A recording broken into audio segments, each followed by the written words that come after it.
細かい操作に反応してくれないといったところがあって、車が軽いから動きやすいとか、マイルドハイブリッドでトルクがどうこうとかではなくて、アクセルオフで転がっていく距離がもうすごく長いです。これはね、エンジンの抵抗の少なさ、大体それに近いぐらいのね、もうほんといい燃費が出てると思います。でね、そう、これ乗ってて思うんだけれども、ハンドル周りがね、もうめちゃくちゃいいです。言葉迷うけど、他のメーカーだったら一クラス上でしょぐらいのね、正確性があって。左男爵です。今日はね、スイフト、鈴木のスイフトの ZCE-DS 型なんていうね、ちょっと難しい車両形式のスイフトです。一番新しいね、車です。で、この車でちょっとロングドライブをしながら、で、燃費を見ながら、それからレビューをしながらちょっと行ってきたいなと思います。で、今日の目的地は千葉県の大多喜城というところです。徳川家康の、一番槍みたいなね、本田忠勝で有名なお城です。10万石なんて言ってね、お米も美味しいところ。で、そこを行く間ね、ちょっとこう山道とかあってくねくね楽しいので、そのあたりレビューしながら行っていきたいなと思います。今いるのは千葉市です。千葉県って、東京湾側があって太平洋側がある。で、今ね、東京湾側の千葉市というところにいます。ここから太平洋側に比較的近い山の方の、大滝というところまで向かいたいなと思います。で、途中でまたね、レビューとかいろいろ入れていきますので、よろしくお願いします。それでは行ってきます。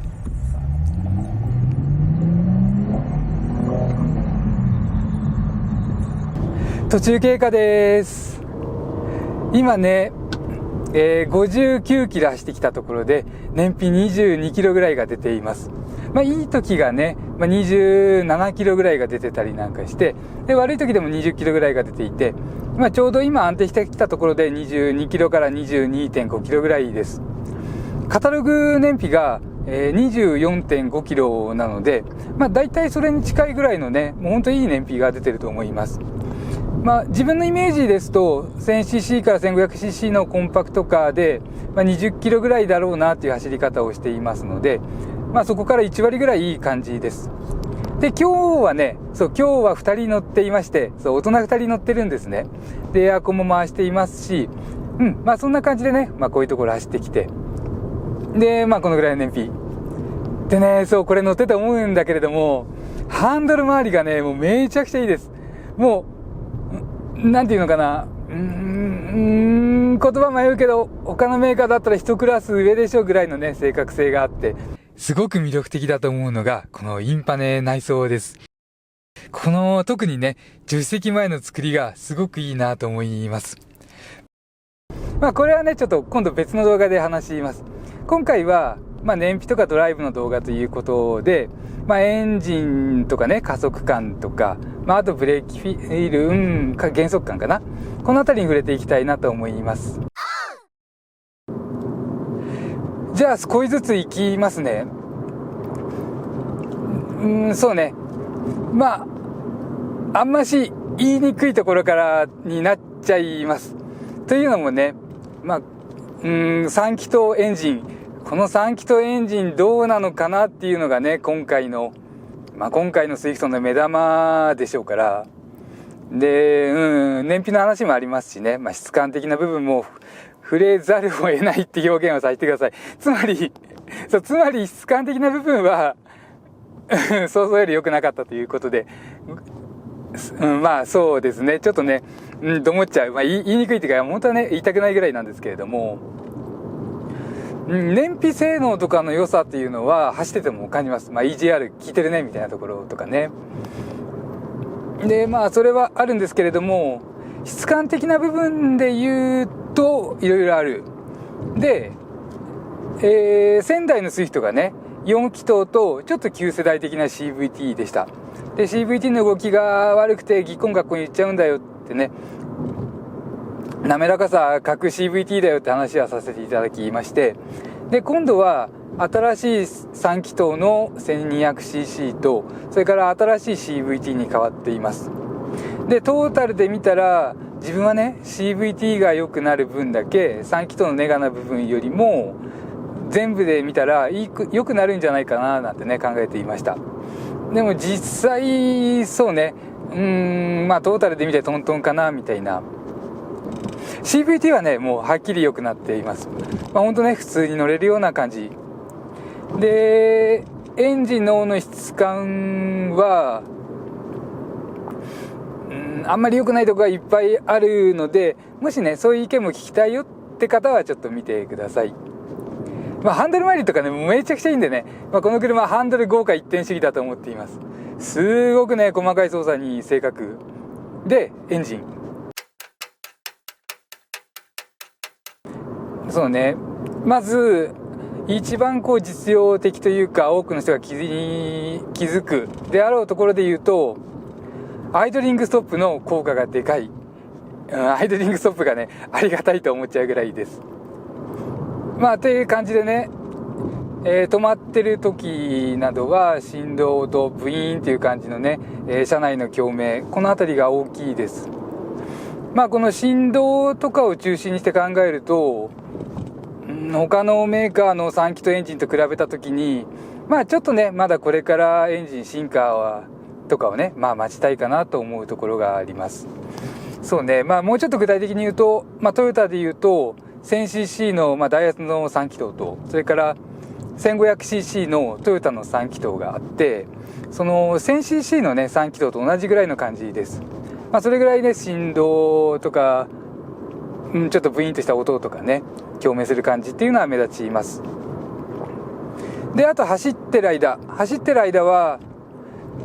そうね、気づきやすいところで言うと、燃料カットからの復帰するとき、通常ね、エンジン回転数が起こっていくとき、減速していくときっていうのは、燃料を吹いてないです。もうゼロ。ほんと燃料ゼロでね。で、エンジンの回転数が起こっていくわけですけれども、そこで、アイドリングでも燃料吹かないと止まっちゃうので、燃料吹くわけです。で、その瞬間にガコンってくるところとか、この辺りもね、振動が出ます。それから、低速時、発進とかだけではなくて、低速時のアクセル踏み直しとか、離して踏んだ時かな、そこでカコンという振動が出たりとか、3気筒らしいところがみんなあるっていった感じですね。で、ちょっとレスポンス的に鈍さもあって、これはスロットル特性とかマイルドハイブリッドとか、アトキンソンサイクルで使用する領域とかあるんでしょうけれども、アクセル回動 10% から 20%、 その間でね 10% くらいアクセルパタパタパタってやってもね、結構無反応です。ただこれはね S レンジにすると多少ついてきますから、S モードかな、シフトセレクターのところにボタンがあってね、ポチッと押すと S モードになるんですけれども、そうするとね、反応してくれるようになる。で、いいのは、ちょうど下り坂だからちょっとね述べたいんですけれども、いいのはね、この抵抗感がねもうすごく少ないです。いや、これ多分ね燃費エンジンなんでしょうね。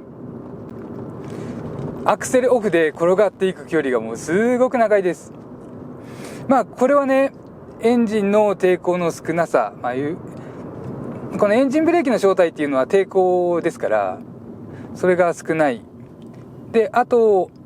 タイヤがね低転がり、転がり抵抗を抑えたタイヤ、エコタイヤが強いのかっていうのも考えられますけれども、ハンドル中心あたりねしっかりグリップあってね、全然反応してくれるんですね。ハンドル軽いんですけれども中心あたり反応してくれる。もうすごいです、この辺が。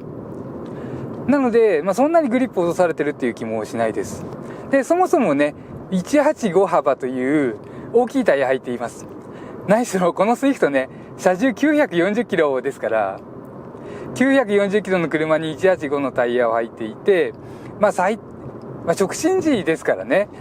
きちんとタイヤは設置してるはずです。その状態ですから、そんなにねグリップ抜かれてるということはないと思うんですね。でも本当ね転がり抵抗を低く感じられます。エンジンブレーキが効かないようなね、もうずっと転がっていくような感覚につながっているんじゃないかと。EGR っていうのが、酸素の燃え切った後の空気をエンジンに戻すシステムです。排ガスみたいなところから取ってエンジンに戻す。エンジンっていうのはね、もう一度こうやって動き出したら、もうずっと空気を吸い続けて回り続けるものです。で、通常は空気の中に含まれている酸素の量、この酸素の量を測っていて、その酸素に見合ったガソリンをこうブワーって吹くんですね。で回り続ける。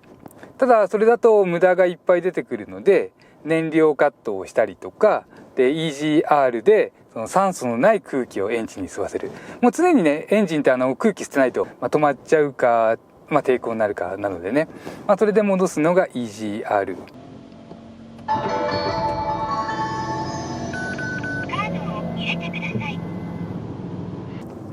こういったところが効いてるのかなと。いやでね、さっき燃費の報告してから下り坂降りてきて、またね、もうどんどん燃費良くなっていったりなんかしてね。そうね。で、結局、燃費良くて、で、音とか質感で言ったら他のメーカーの3気筒に、負けちゃうぐらい、今はまだね。でも、やっぱりこう実用性としては高いエンジンなのかなと。でなければね、今までの質が良かった、K12 エンジン、今4気筒のスズキのエンジン、あれ変えてくる意味ないですもんね。3気筒にしたら3気筒の魅力をしっかり出してくるみたいなところかな。で、あとね、自分乗っていていつも思うんですけれども、マイルドハイブリッド、それも 12V 仕様のね ISG のシステム、これの効果を体感してみたいんですけれども、もうなかなか難しくてね。結局加速が必要だったら、結局回転数を上げちゃう。加速しないところで言ったらね、別にパワートルク必要ないですから、エンジン側のスロットルを絞って、その分モーターでアシストして燃費につなげてるっていうことはね、予想できますけれども、そんな感じかな。でね、この辺から大滝の街中だと思うんですね。昔で言ったら城下町で、そうした街並みだったと思うんですけれども、どうですかね、今もそんな感じなのかな。お蕎麦屋さんがあったりとか、あと10万石もなかっていうのが有名でね。ここ大滝自動車教習所だ。そうね、この通り行くとね、あといすみ鉄道というのが見えてきます。ムーミンの電車、黄色い電車なんかで有名だったようなね、電車、ローカル鉄道で、電車じゃなくて機動車だね。ディーゼルエンジンの電車です。ディーゼルエンジンの電車おかしな言葉だね。で、ごめんなさい、道がこれ曲がるのかな。これ曲がってみましょうか。この辺からね、大滝城出てきましたね。もうちょっとだと思うんですね。ちょっとこの辺の自分の拙い技術で、もう車のレビューはね、すごく真面目に今までいろんな訓練してきて、それこそ1円玉踏んでみたりとか、足回りの部品いろんなもん変えてみたり、いろいろカットしてみたり壊してみたりとかしながらね、いろいろ学んできましたけれども、車以外はね、知識適当です。もうほんと適当。旅とかね、もうよくわかんない方なんでね。でも楽しいです。今日は大人2人が乗っていて、もうずっとね、車の話とかしながら来てますけれども、車の話、政治の話、経済の話、そのぐらいかな。ということでね、この正面がね、大滝駅かな。そうね。なんかね、今ね、このいすみ鉄道っていうのが止まってるらしいですけど、いすみ鉄道色の車がね、ハイエース止まってますね。で、ちょっとカメラ映るかな。これね、黄色い電車。かわいいですよね。今ね、脱線して線路の老朽化で一時的に止まってるんですって。で、この路線がね、学生が使って、ここすぐ高校あるんですよ。高校生がね、どうしてるのかすごく困ってるんじゃないかなってね。これがいすみ鉄道の踏切です。一回止まんなきゃいけないよね、動いてなくてもね。はい、右見て、左見て、右見て。でね、この先大滝城あります。で、その前に大滝高校ってのがあるんですね。この右手側ね。で、この大滝高校っていうのが、大滝城の昔の城門が今高校の校門になってるっていうね、もう素晴らしくね、伝統のある高校でそんな感じでね、ここもうね、養老渓谷っていう千葉県のちょっと有名なところあるんですけれども、そこから続いてる川だね。さあ、ちょっと自転車抜くの難しいんで、ちょっとゆっくり待ってましょうか。で、大滝城の駐車場を目指していくところで、そこで一回燃費の報告をして、で、この辺自分たちね、満喫して、その後また燃費計リセットして帰りの燃費を測っていこうかななんてね、思っています。ちょっと行っちゃいましょうか。これかな？大滝城って書いてありますね。チャリーンとね、本田忠勝ね、徳川家康の重鎮で、関ヶ原の合戦の後、駐車場これ有料になってる。すいません、ちょこっとね、自分たち予算ないんですいません、ここで。この上、お城、無料って書いてある？おー。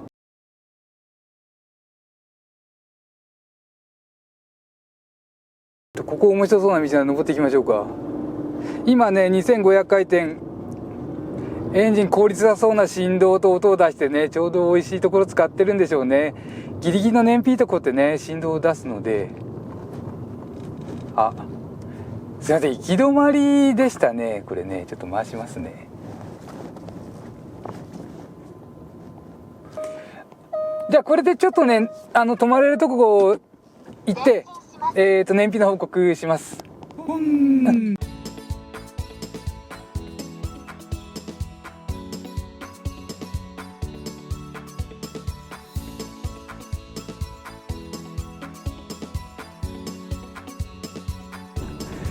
ということで一旦、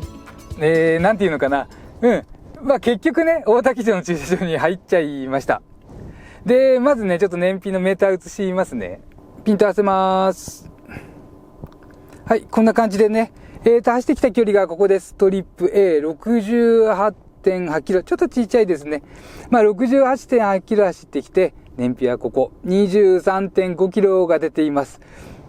もう、なかなか以上に笑顔の燃費ですね。で、そうね、ちょっと付け加えますと、この車ね、メーターいろんな表示できるんですね。でも、設定とか難しいのが、ここに見えてるこの棒と、こっち側に見えてるこの棒と、これを使って行うんですね。押し込む回数なんですけれども。この辺とあと戻るとかね、この UI がちょっと難しいのはありますね。車によってね、純正のナビつけるとこっちでできることも増えるみたいなので、ちょっとね、この車の場合、ここはレンタカーのナビが入っていますので、大体っていうかほとんどのことここでやらなきゃいけない。そうした場合にちょっと難しいかなっていうのはね、あります。あとね、メーターの切り替えなんかは、ごめんなさい、液晶部の切り替えぐらいはここでできます。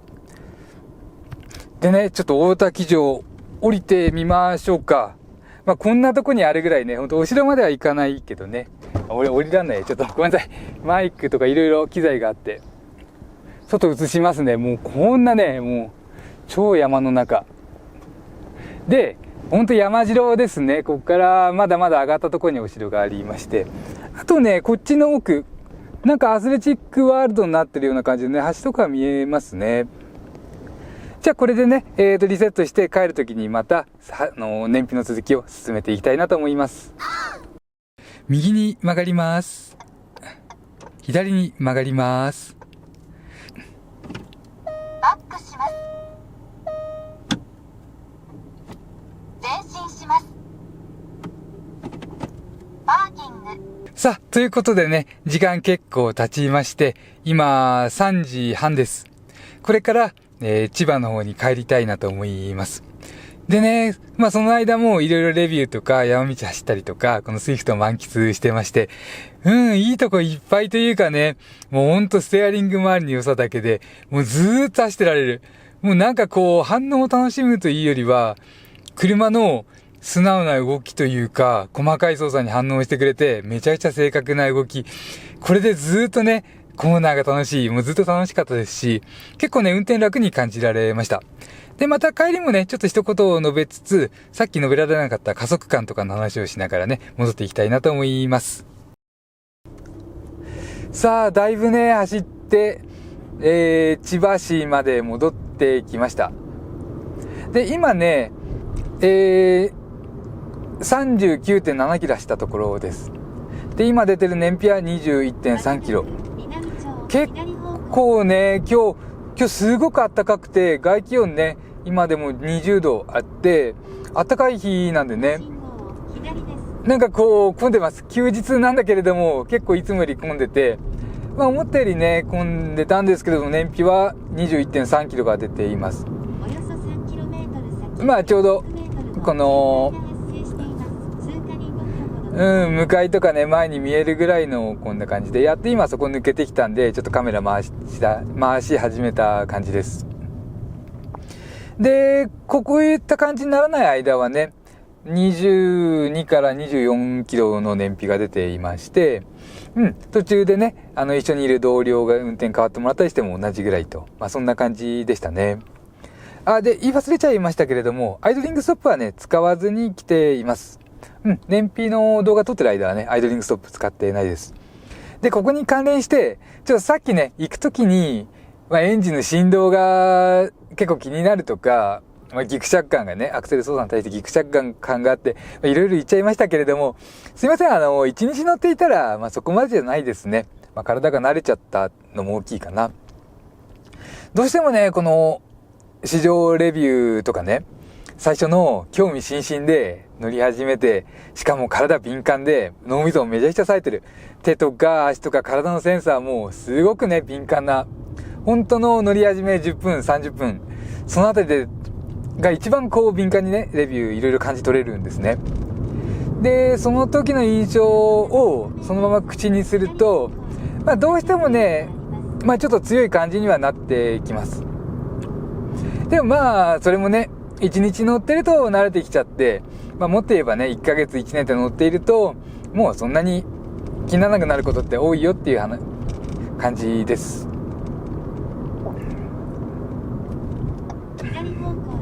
それで、ステアリング周りとかの話ね。まず今日、乗っていてすごくね、疲れなかったです。アクセルで言うと、ちょっとレスポンス悪いところ、思ったように出ていかないというところとかね、細かい操作に反応してくれないといったところがあって、車が軽いから動きやすいとか、マイルドハイブリッドでトルクがどうこうとかではなくて、とにかく反応してくれない感じかな、細かい操作。大きい操作にも遅れて反応してくるような感じで、ここはちょっと疲れに来ました。でもハンドル周りとかシートとかサスペンションの動き方とか、このあたりがね、疲れにくさにつながってるのかな。今日もずーっと寝ずにね、動画作ってアップして、で、ホームページ書いて、で、バーっとこうスイフト乗りに来たわけですけれども、そうこうしててね、もう本当疲れない。で、まだ喋ってられますし、すごい楽だったかな、ハンドル周り。ここがね、もうとってもいい車だと。で、乗り心地もね、やっぱり最初はゴツゴツガツガツが強く感じましたけれども、長く乗ってるとこの車の狙ったとこっていうのがなんとなく見えてきて、そうね、結局疲れにくかったと言いますかね。だいぶ山道も走ったんですけれどもね。あとシートね、シートはやっぱ滑りにくいのと、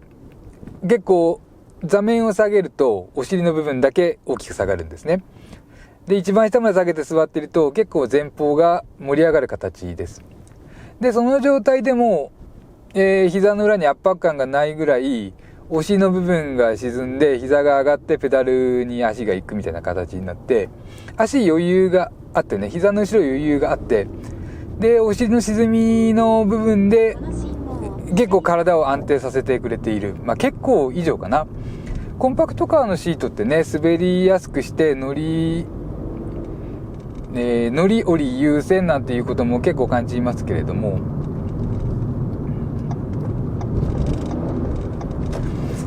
そうね、それよりもこのスイフトはちょっと長く乗ることを考えられているようないいシートだと思います。座面少し硬めだったり、サイドサポート柔らかめだったりね、一個ずつ見ていくといろいろ感想にね出てきますけれども、トータルで見てねいい感じだと思います。って感じでね、まあ、あと10キロなんで、10キロ走って、まあ、ちょっと燃費のお話とか、まあ、メーター移していきたいなと思います。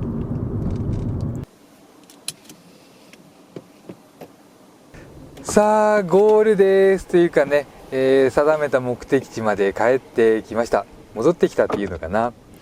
で、現在ね、燃費は、何キロだ ?49 キロ走って 20.2 キロです。ちょっと行きの時の燃費出しますね。行きの時が多分22、3キロだったと思います。まあ平均していくつかというのと、あと距離か。今日1日100、